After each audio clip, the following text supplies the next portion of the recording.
La conciencia y el cosmos, un camino hacia nuestro propio cosmos interno. Una producción de UXIM, Centro de Servicio Planetario. Conducen este programa Guamaitlán y Nikashnok. Este programa, como todos los que hacemos en este espacio, son producto de las charlas que Daniel Gagliardo ofrece miércoles y sábados en el Centro UXIM, Sierra del Cielo, al norte de Córdoba. Estos estudios, estos encuentros con Daniel Gagliardo son abiertos para todo el público que quisiera venir, son gratuitos, con entrada libre y gratuita. Ahí estos encuentros se graban y surgen a posteriori estos programas. Además, también estos programas están basados en toda la bibliografía de UXIM, que son los libros escritos por Daniel Gagliardo, los cuales podés encontrar en castellano traducidos al búlgaro, inglés, francés y portugués en luzdelvalle.com.ar. También en Amazon y en Mercado Libre.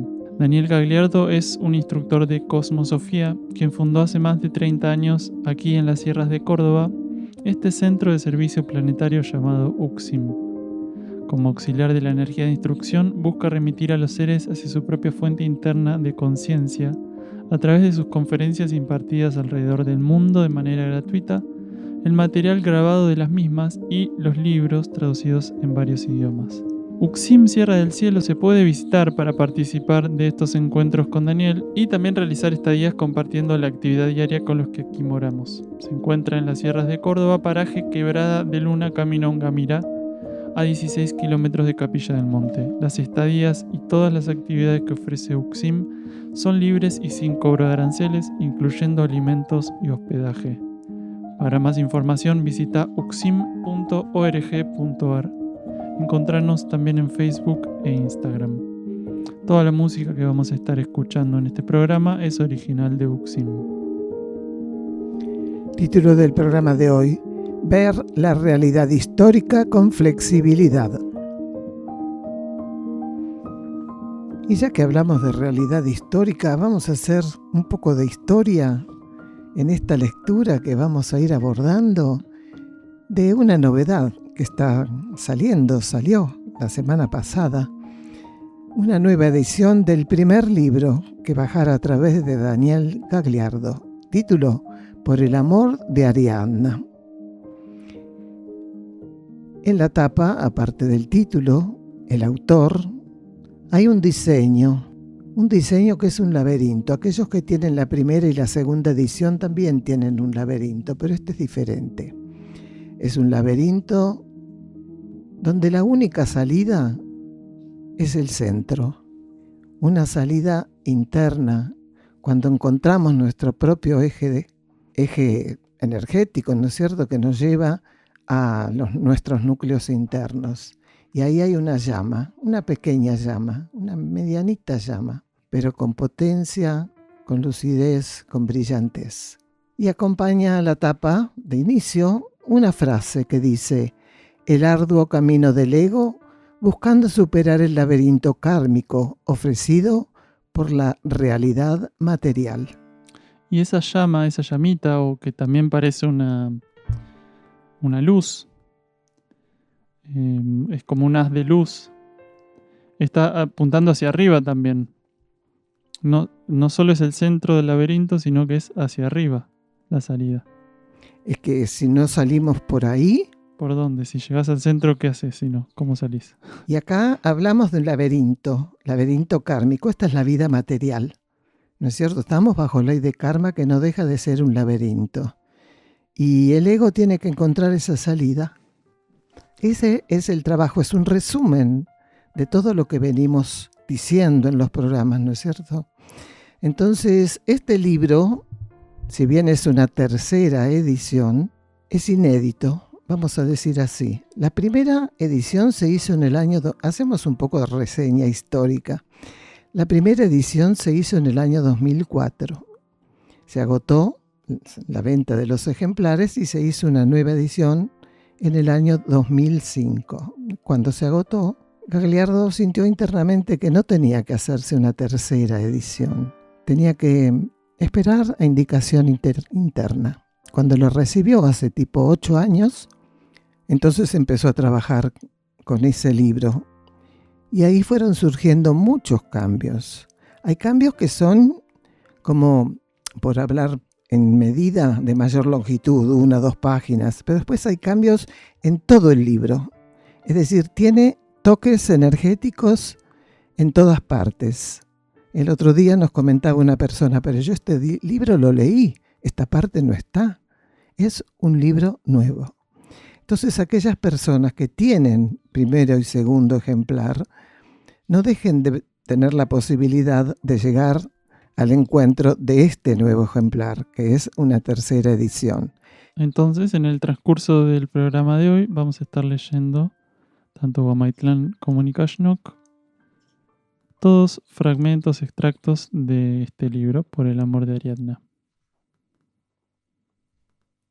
Una vida única, una esencia única, una conciencia única, una única ley, un único propósito, el único. Todo puede ser simplificado en él.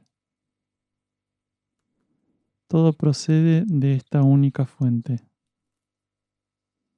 La ilusión de que algo pudiera no pertenecerle o provenir de él puede definir innumerables características de esta actual civilización terrestre. Es de este modo que, ajenos al real origen de cualquier coyuntura, posición que se destaca aún más si la interpretamos y manifestamos en términos de energía, no comprendemos nuestro papel en la infinita cadena de transmisión de impulsos e irradiaciones. ¿Podría desde algún punto de vista nuestra civilización ser reconocida como capaz de expresar amor? ¿Podríamos ser vistos con ese atributo quienes la componemos? Muchos serían posiblemente los que dirían que sí. No faltarían también los que, plantados ante este cuestionamiento, pasarían por una especie de incertidumbre. Desde que el instructor Jesús liberara aquel potencial de energía crística, siempre hubo conciencias receptivas de aquella cualidad superlativa, con suficiente disponibilidad para sintonizar lo que aquella fuente de amor cósmico e impersonal ofreciera a la humanidad y el contexto todo de la vida planetaria. Aquellos que, en el grado acorde a su proceso evolutivo, y al igual que aquella jerarquía de instrucción, pudiesen tornarse espejos de aquel renovador ofrecimiento,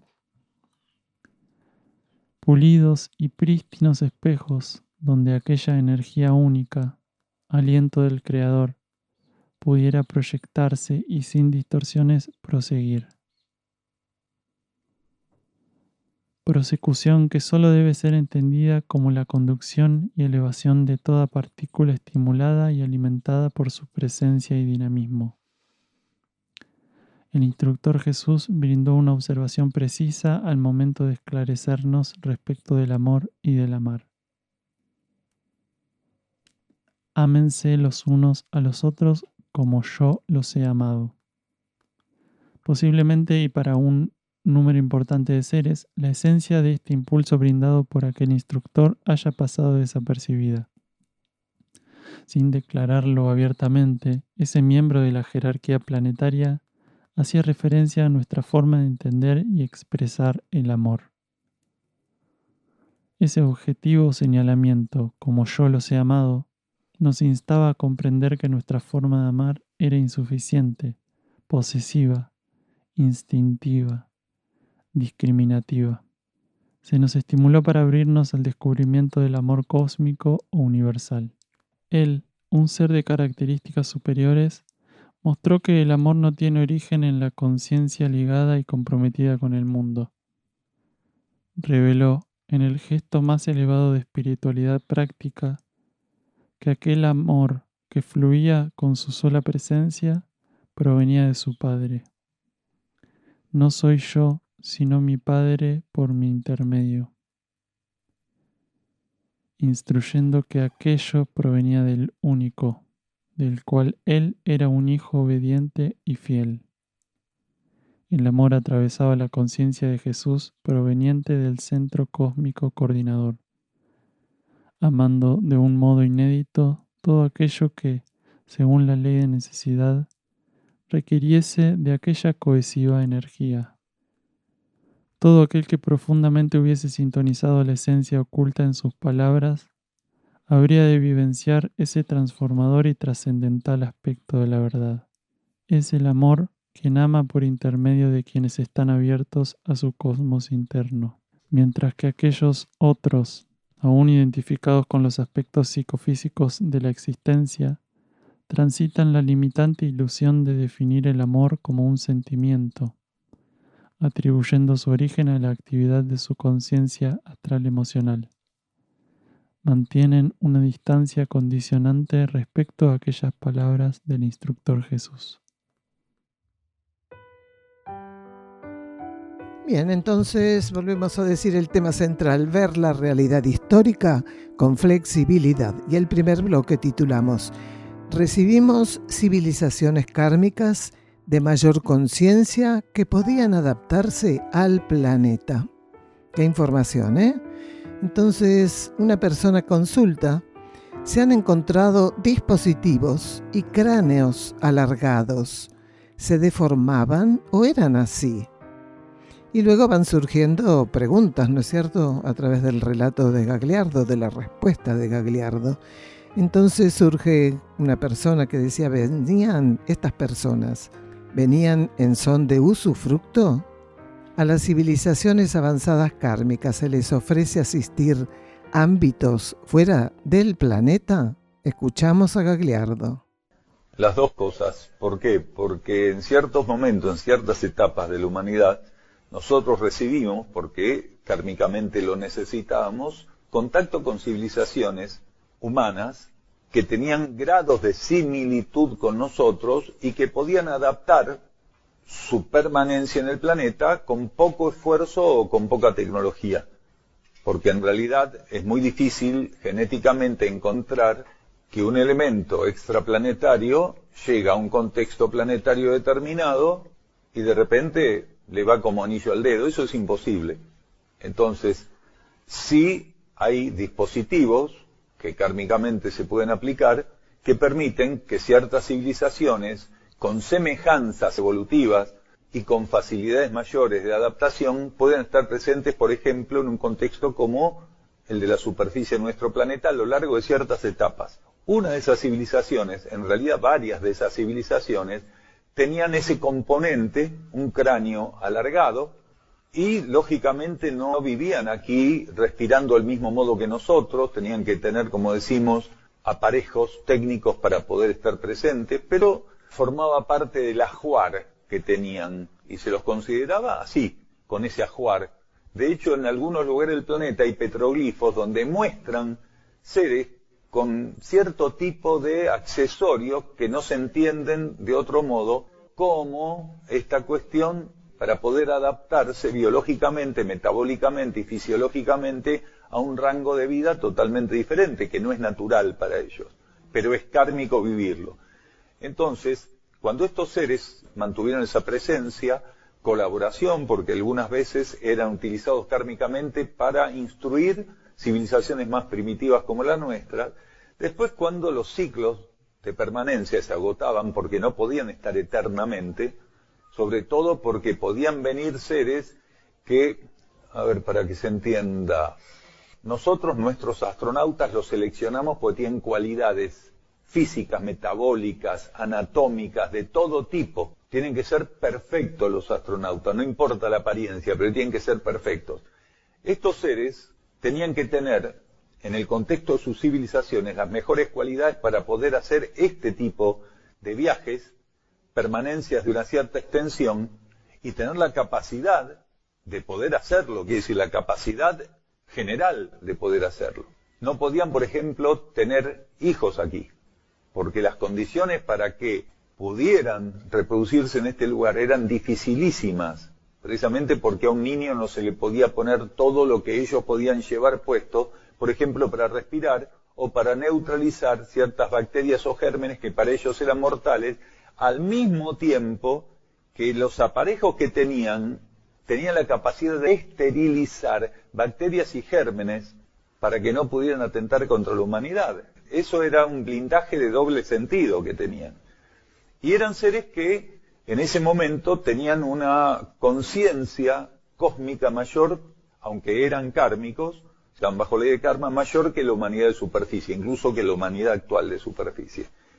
Entonces, cuando se retiraban, ellos habían influenciado muy fuertemente a las civilizaciones dentro de las cuales habían participado, y sobre todo los hierofantes, los sacerdotes, las castas superiores, intentaban que sus hijos se parecieran a ellos. Era una forma de rendir homenaje a aquellos hijos de las estrellas que habían venido en ciertos ciclos. Entonces sí, algunos lo que hacían era colocar tiras de cuero permanentemente desde el momento en que nacían, porque el cráneo del bebé cuando nace es muy flexible, muy plástico. De hecho, puede pasar por el canal vaginal, estrechándose a 10 centímetros más o menos, incluso menos a veces. Entonces aprovechaban y ya ellos habían aprendido cuál era el máximo en cada etapa para poder generar esa opresión que le iba dando una forma en particular. Y es cierto que a veces parecía que podía entrar un cerebro y medio o dos, pero también había una cantidad de fluido corporal que estaba presente dentro del cráneo, porque el cráneo no era hueco. Quiere decir, el cráneo es un contenedor y cuando, por el motivo que fuera, se deforma, hay una parte de fluido corporal que circula ahí y que de algún modo completa ese formato que no es natural. Lo que sí sabemos es que a partir de 1988 muchas civilizaciones kármicas que mantuvieron de hace millones de años, cientos y miles de millones de años contacto con la Tierra, intentaron seguir ingresando a la órbita terrestre y ya con el cambio de polaridad los guardianes cósmicos impidieron eso. El cinturón no se pasa, que es un límite, es una forma alegórica de hablar de un límite magnético, no lo permitió, porque el magnetismo de esas civilizaciones es muy bajo, es magnetismo a nivel kármico. Y esas civilizaciones, entonces cuando se ajusta el cinturón no se pasa, para que solamente puedan pasar patrones vibratorios propios de la ley evolutiva superior o la ley de equilibrio, ese cinturón lo repele. ¿Por qué? Porque ajustó su parámetro. Estas civilizaciones a las que estamos haciendo referencia puntualmente, no venían, porque eran civilizaciones kármicas más avanzadas que ya habían trascendido suficientemente el egoísmo, que habían trascendido la posesividad, no venían a hacerse dueños del planeta, sino que gradualmente, a medida que la vida cósmica les fue revelando la existencia de otros ámbitos kármicos, también asumieron tareas, por ejemplo, como la de ir a colaborar esos ámbitos kármicos. Cosa que nosotros hubiéramos podido recibir hace miles de años o más si hubiéramos tomado otro camino. Porque el mismo modo que ahora se hace campaña para que no se maten ballenas, en nuestro estado de conciencia tan pobre, porque realmente más que esas cosas no podemos hacer, si hubiéramos tomado otro camino, hubiéramos podido asistir no solo este planeta, hubiéramos excedido la capacidad de trabajar por el bien común en este planeta. Y si lo hubiéramos hecho correctamente, automáticamente la ley de karma nos hubiera propuesto, nos hubiera impulsado a cooperar extraplanetariamente. Sí, si responden, sí, porque el término avanzado tiene que ver con el parámetro al cual cada civilización kármica al cual tiene que acercarse. Y para cada civilización kármica, aquello a lo cual se tiene que acercar, no por ende va a dar que vaya a brindar servicio fuera del planeta o del sistema solar. Quiere decir, el término avanzado hay que tomarlo entre comillas porque tiene que ver con el avance de una civilización en relación a lo que a esa civilización le correspondía. Entonces hay civilizaciones que por más que avancen cósmicamente y lleguen a un parámetro alto a nivel kármico, pueden no corresponderle hacer ensayo bajo ley de karma en un contexto extraplanetario, sino aplicar todo eso en el contexto planetario. ¿Por qué? Y porque la ley evolutiva puede definirlo así. No, es relativo, porque los plazos que tienen que estar acá kármicamente son regulados de manera que nosotros no podemos saberlo, porque del mismo modo que llegan, si la información de servir es un ciclo corto, llegado un momento se van, viracocha. Quetzalcóatl, el recuerdo de esos dioses que un día se fueron. Un día se fueron con naves. De hecho, el astronauta de Palenque, que así le llaman a un friso que está en la ciudad de Palenque, es un ser en un módulo espacial. Uno lo mira, está la foto ahí, uno lo mira. A ver, los científicos no lo quieren reconocer, pero es como estar viendo el módulo del Apolo 12, más o menos. Claro, mucha imaginación tenían. Pero uno ve el astronauta de Palenque y por donde lo mire, incluso con la peor de las intenciones, tiene que reconocer que es un astronauta en la nave. El tipo más incrédulo, más crítico, el abogado del diablo más brutal, va a tener que decir, no, esto es un astronauta, no puede ser otra cosa. Si no, es un loco en un manicomio, porque la forma en que está puesto ahí es un manicomio maya eso. Así tenían a los locos en el manicomio. Muy interesante, ¿no es cierto, hermano? Este audio. Cómo nos coloca en una historia que podemos saber o no saber, pero nunca la sabemos como la estamos escuchando en este momento. Siempre hubo seres kármicos en este caso, ¿no es cierto? Más avanzados dentro de su rango de arquetípico, ¿no es cierto? Pero eso no deja de ser un avance y el trabajo concomitante con nosotros acá, el valor que pudo haber tenido, si lo aprovechamos. Bueno, continuamos con Por el amor de Ariadna. Vamos a dar vuelta a la tapa, que vamos a decir que es de fondo blanco. Pasamos la tapa blanda, y tenemos un nuevo título, una nueva expresión del título, Por el amor de Ariadna, el autor, y el logo de Luz del Valle Ediciones. En la página izquierda, la número 2, tenemos lo que se llama la página legal. Pasamos a la página siguiente y hay una dedicatoria dedicado a la jerarquía de Erx. Damos vuelta a la página y tenemos el índice. Vamos a leer los capítulos son los mismos que están en las ediciones anteriores, pero hay personas que pueden no haber tenido posibilidad o acceso a estas. Entonces, primero hay referencias del autor, palabras del autor. Capítulo 1, Camino a otra realidad. Capítulo 2, Por el amor de Ariadna. 3, el patrón grupal y su expresión. 4, interiorización, al encuentro del instructor interno. 5, fe, el camino de la transformación y la entrega. 6, preguntas realizadas por estudiantes. 7, la luz de los espejos. Glosario y otras obras del autor. Vamos a un silencio bajo formato musical.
No solo el odio humano y el humano egoísmo, como algunas de las manifestaciones de nuestra ignorancia, nos han puesto en esta degradante condición actual como civilización.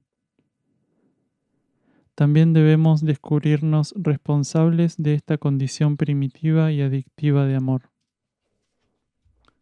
producto de nuestra identificación con las fuerzas materiales, así como un notorio desvío devocional hacia la búsqueda de placer, satisfacción y seguridad. El alimentar expectativas respecto a metas personales y egoístas ha confirmado e implantado una incomprensión de cómo orientar nuestra conciencia hacia el orden circulatorio del amor crístico. Solo cuando podamos amar sin preferencias, podremos comprender que nunca antes habíamos amado. Cuando ese momento llegue, profunda e íntimamente percibiremos que no somos nosotros los dadores de ese amor. Nos descubriremos rendidos ante el Creador. Seremos como flexibles ramas por las que su savia transitará. Aún adeudamos a la conciencia planetaria el tránsito hacia esta expresión de lo superior. Aquel a quien manifestamos amar hace 2000 años, con simplicidad y resplandeciente humildad, dio la clave de aquello que esta humanidad debía concretar para que su vida fuese expresión de la única vida, para que nuestra pequeña conciencia representara y asumiera a la única conciencia, y para que aquello que denominamos ilusoriamente amor sea efectivamente ese único amor que todo pudiese amar por nuestro intermedio, tal como a través del instructor Jesús mismo lo hizo. Aquella clave aún dista mucho de ser entendida y aplicada. El amor humano, tal como lo defendemos y confirmamos, es un fluctuante flujo de energías constituyendo mediocres experiencias kármicas, girando permanentemente en torno de desmesuras psíquicas, principalmente emocionales. El individuo de la superficie terrestre, definiendo el amor y el amar en función de las fluctuaciones del limitado cuerpo astral emocional.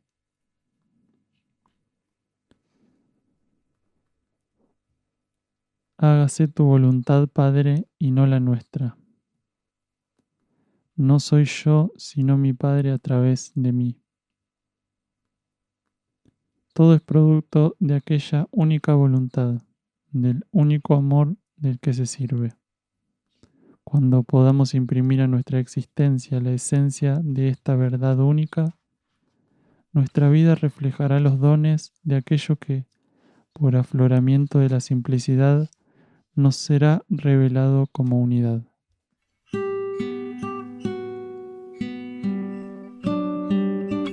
Vamos al segundo bloque. Ciudades-estado mayas y griegas. El coraje era ensayado primitivamente. Preguntan si estas civilizaciones que venían a colaborar con la humanidad de superficie estaban bajo ley evolutiva superior. Estar en contienda continuamente por lo que sea era una experiencia kármica necesaria. También se va a tratar el tema de la importancia del ensayo con el coraje básico en esas etapas. Vamos a escuchar a Daniel. No por el tipo de mecánica instructiva. Nosotros en esas etapas todavía necesitamos asistencia en la materia de seres kármicos de alta evolución.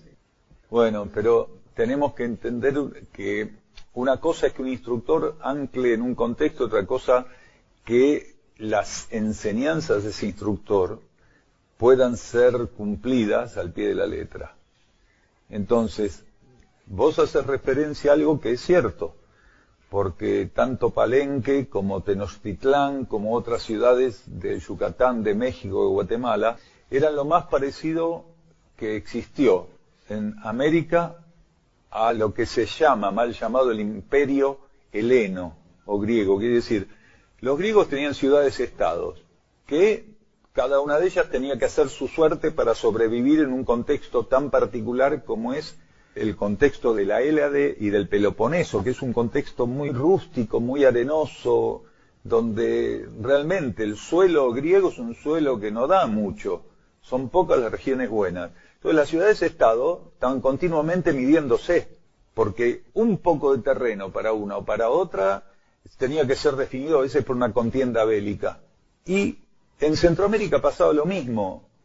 No existió un imperio maya como nosotros podemos entender. Los mayas tenían ciudades-estado como los griegos. Entonces cada una de las ciudades-estado tenía que generar su propia fortaleza, su propia estrategia para mantenerse en un punto en particular. Entonces, ¿qué ocurre? El nivel evolutivo de los mayas en general, por más que tuviera una casta sacerdotal de seres contacto, como de hecho lo tenían, por eso surgió una matemática avanzada, una astrología avanzada, una astronomía avanzada. Pero de ahí para abajo, el carácter que tenían era bastante limitado. Entonces, a veces, para que no hubiera lo que se puede llamar una guerra civil, quiere decir un conflicto interno en una ciudad-estado maya, había que salir a la guerra contra otra ciudad-estado. ¿Por qué? Por ejemplo, algo que parecería que no tiene lógica es que en esa región del planeta, a pesar de todas las selvas tropicales que hay, subtropicales, que parece que todo es humedad, el problema del agua existió siempre. Más o menos existió siempre el problema del agua. Entonces, gran parte de las guerras en esa parte del planeta se da por el agua, porque no eran pocos, los mayas eran millones y millones y millones, Toda esa fábula de que eran 100 y pico de miles, no, los mayas eran millones y millones y millones, y necesitaban sobrevivir, y necesitaban enfrentarse en contiendas continuamente para no perder, por ejemplo, un pozo de agua, los famosos celotes. Bien, eso era muy valioso. Si estaba en el territorio, había que cuidarlo. Y a veces cuidarlo significaba la guerra, vencer a otros. Y también había aspectos de la filosofía de estas jerarquías o herramientas de la jerarquía para que entendamos el concepto kármico que tenían esos seres que venían. No tenían la mayor de las evoluciones.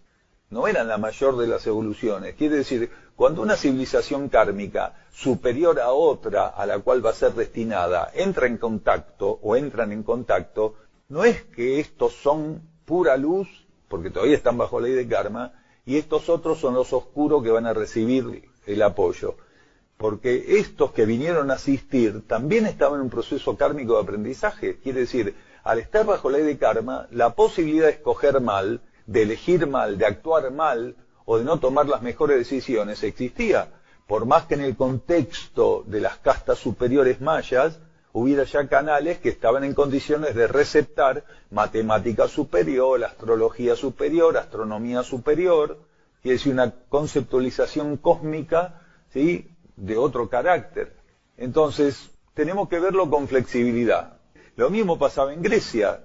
El pensamiento griego, sobre todo a través de los filósofos atenienses, influenció tan profundamente a Occidente que hasta hoy seguimos pensando sobre las bases de la filosofía griega, el grueso. Por suerte hay algunos que ya no lo hacemos, pero seguimos pensando así. Sin embargo, a pesar de que modificaron la forma de ver, de razonar, de comparar, los griegos eran muy imperfectos, y los mayas también. Claro que sí, es que era la forma de dirimir las cosas, y era una forma de dejar en manos, y tenía una válvula muy importante. Ahora vamos a decir cuál es la válvula, de dejar en manos de los que tenían coraje las cosas, de los que tenían la capacidad de no arrugar. Entonces, ensayar con un coraje básico fue muy interesante, porque hoy cualquier cobarde se sienta atrás de una consola, levanta 2 capuchones, toca 2 botones y vuela a medio mundo.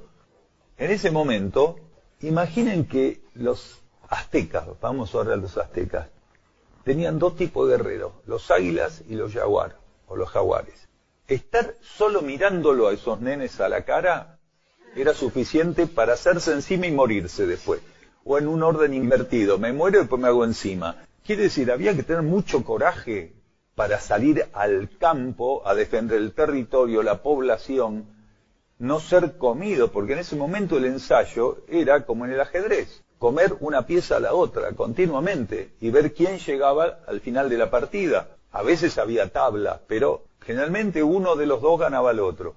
Entonces imaginen que tanto mayas, aztecas, los toltecas, los olmecas antes, eran seres que tenían un coraje muy particular, un coraje ensayado primitivamente, pero coraje al fin, porque en ese momento el coraje se ensayaba así. El coraje no se ensayaba siendo un embajador que lo mandaban a otra ciudad, porque el embajador, aunque tenía miedo de que mataran al mensajero, porque en definitiva un embajador es un mensajero, pero el tema era ir, y de qué manera los tipos mantuvieron aceitado ese mecanismo para que no decayera, que tanto los mayas como los aztecas tenían que guerrear porque necesitaban personas para sacrificar. Entonces no podían dejar la guerra, porque sin guerra no hay prisioneros, sin prisioneros no hay víctima para los dioses.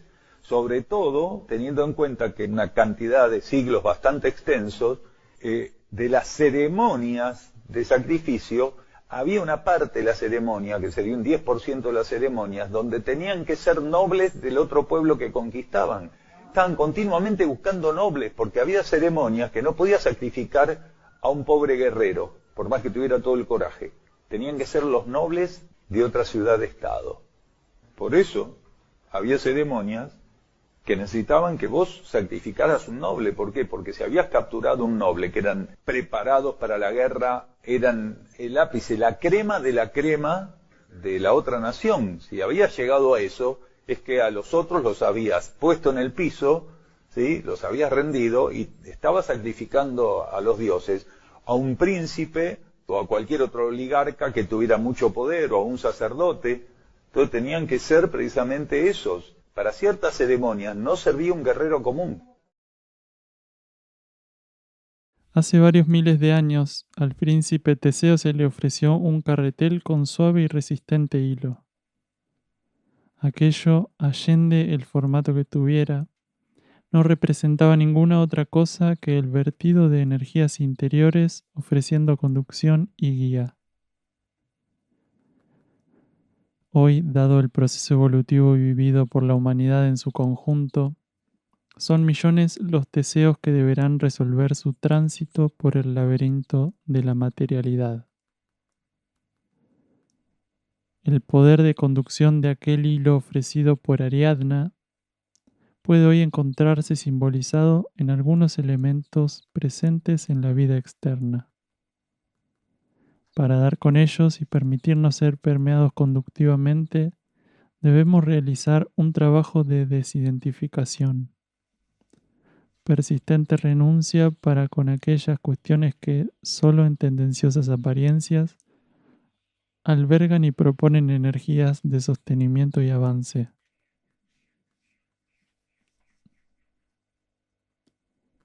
Gran cantidad de literatura pretendidamente filosófica, espiritual, ocultista o esotérica ha surgido de plumas gravemente interferidas por las fuerzas disuasivas. La ambición espiritual de muchos autores ha dejado de lado, parcial o totalmente, la esencia que debía necesariamente manifestarse. Energía que podría sustentar todo aquello que, de manera desinteresada e impersonal, fuera ofertado para ampliación de las conciencias y manifestación del plan evolutivo. Vamos a un silencio bajo formato musical.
Bueno, acá el hermano leyó del capítulo número 2, ¿no es cierto?, cuyo título es Por el amor de Ariadna. Queríamos decir que justamente Ariadna, como el hermano dijo, es el hilo conductor, es el alma, a que todo ego, acá representado por Teseo, un ego avanzado, el cual podía ya dejarse conducir más o menos establemente bajo ese laberinto que es la ley de karma, para trascender, o por lo menos para ir superando de a poco algunas cuestiones, ¿no es cierto?, que tanto nos cuestan a los seres que estamos regidos bajo esta ley. Y acá también, abriendo el libro sobre el capítulo 2, dice que Teseo simboliza, como decíamos recién, para quienes hoy trabajan en su desidentificación con el juego de fuerzas que transcurre en la materia, aquel tramo del aprendizaje que ha de concretarse, es decir, todos nosotros. La aproximación a nuestro nivel concreto de energías propias de la consumación del matrimonio superior. Teseo y Ariadna, ego y alma, lo externo y lo interno, lo que responde al llamado y aquello que lo emite. Todo este capítulo habla sobre ese mito, pero hoy actualizado. Entonces se va a comprender de una nueva forma, de una forma actualizada para quienes hoy estamos encarnados, ¿no es cierto? Y a ver, abrimos ahora sí en este mismo capítulo al azar, a ver qué nos dice. No existe el azar. Exactamente, no existe. Este corredor ofrecía una atmósfera vivificante. Teseo pudo percibir que esta condición se vinculaba internamente al estado que pudiera sostener. A medida que avanzaba por el corredor, comenzó a percibir la totalidad del laberinto como un holograma.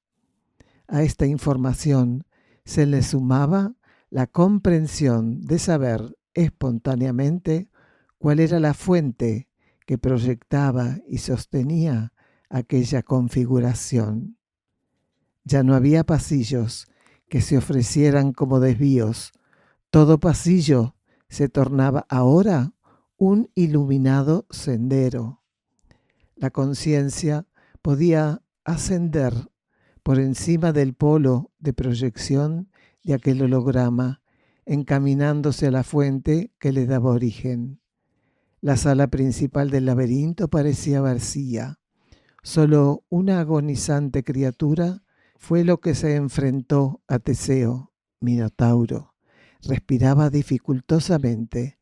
Su poder dependía directamente de que en Teseo, como había acontecido con cada una de las ofrendas humanas que lo precedieron, fuerzas análogas y en correspondencia con su primitiva vibración, se encontraran fuera de control. Intentó embestir, al buscar estrechar la distancia que lo separaba del joven, sus desformadas extremidades inferiores, faltas del necesario y denso alimento, se vencieron, llevándolo pesadamente al suelo. Giró sobre su abovedada espalda, exponiendo el velludo pecho y oscura entrepierna. Clavó sus ojos en Teseo desde una distancia abismal, desde ciclos y ciclos de evolución. Tal vez, por primera vez, su mirada tenía un dejo de cristalinidad. Extendió su mano, a ras del suelo, en dirección a ese diferente obsequio de Minos. Ya no pretendía arrebatar nada.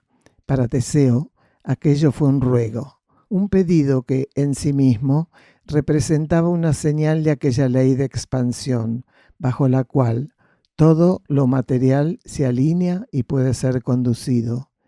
Se inclinó sobre Minotauro y con amoroso ademán colocó en su mano el símbolo de lo inequívoco e infinito, aquel pequeño resto de sedal que ordenadamente ceñía el carrete. La inerte mano del mítico hombre toro se crispó, para luego eternizarse en un gesto de receptividad final, el trabajo que todos tenemos que hacer. En ese momento, Teseo ya había asido firmemente al hilo de Ariadna, ya no estaba dudando.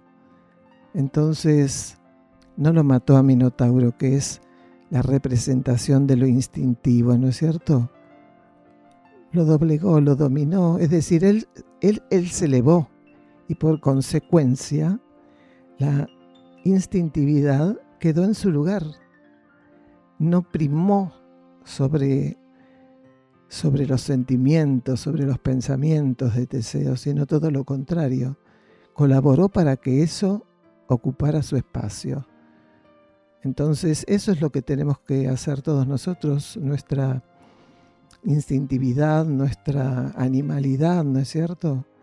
No podemos matarla, pero tenemos que conducirla hacia un trabajo superior, la creatividad. Bueno, y no podemos dejar de explicar qué es la creatividad desde la óptica de la cosmosofía, ¿no? Porque en esta cultura, en esta sociedad, la palabra creatividad se utiliza mucho, pero no en el modo en que nosotros la utilizamos aquí. Por revelación interna, la creatividad es justamente una expresión interna siempre. Lo que quiere decir que está directamente relacionada a necesidades puntuales, al servicio, ¿no? A necesidades que van más allá de las necesidades, las pseudo necesidades que nuestros limitados cuerpos de la personalidad pueden percibir cuando no están alineados a la fuente interior. Entonces el ser está listo para expresar creatividad cuando esos cuerpos se alinean y en comunión con la fuente interna de conciencia, que es la única que realmente comprende qué es lo verdaderamente necesario, emerge la creatividad en la materia, ¿no? ¿Cómo? En forma de servicio, como pensamientos, sentimientos o acciones superiores.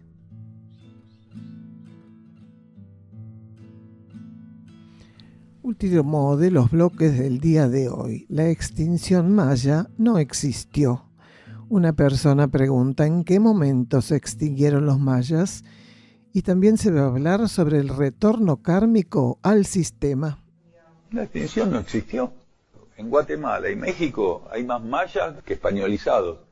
Lo que ocurre es que llegó un momento donde el ciclo del ímpetu a nivel kármico se desinfló porque llegó un ejecutor kármico mal aplicado de Europa, que lo que hizo fue empezar a diezmar terriblemente todo lo que existía en América. Entonces, ¿qué ocurrió?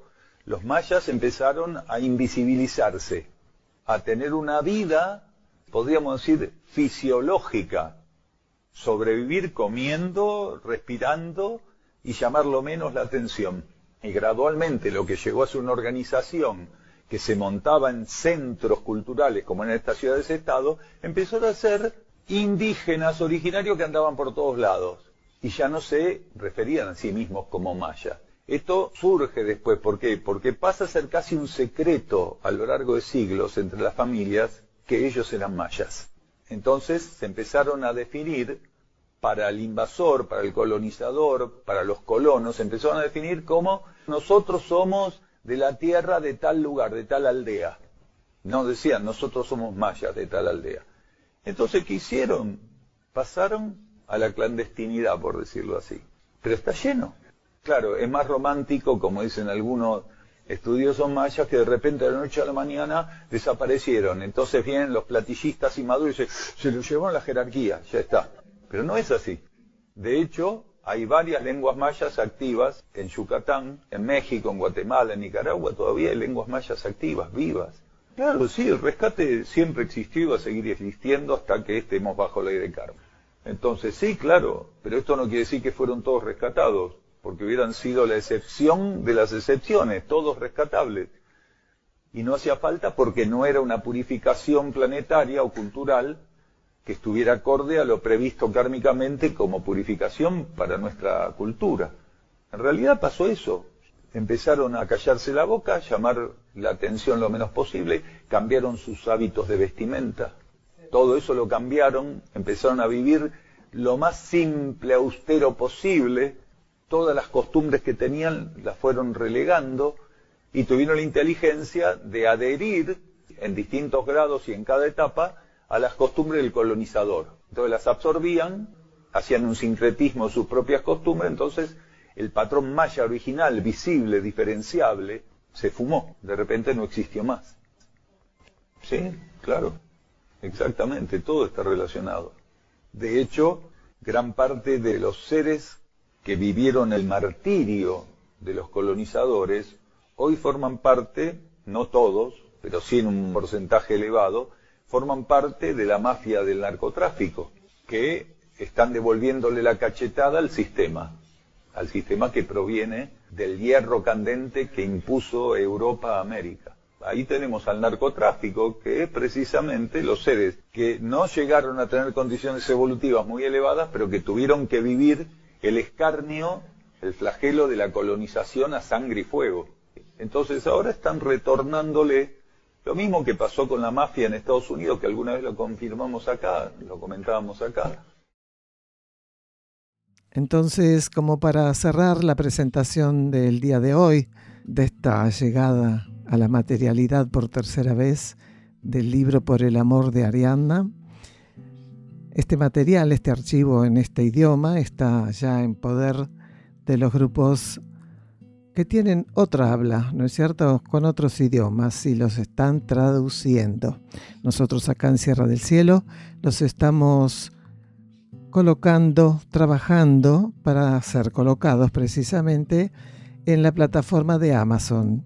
Por ahora no están, pero así cualquier persona de habla castellano del planeta puede encontrarlo. Y leemos la frase final que está en la contratapa. Una propuesta para profundizar y participar de manera más lúcida de la transición terrestre hacia la ley evolutiva superior. Avanzamos el título del próximo programa. Todo empieza arriba y adentro. Nos despedimos en gratitud. Hasta la próxima emisión de La Conciencia y el Cosmos, un camino hacia nuestro propio cosmos interno.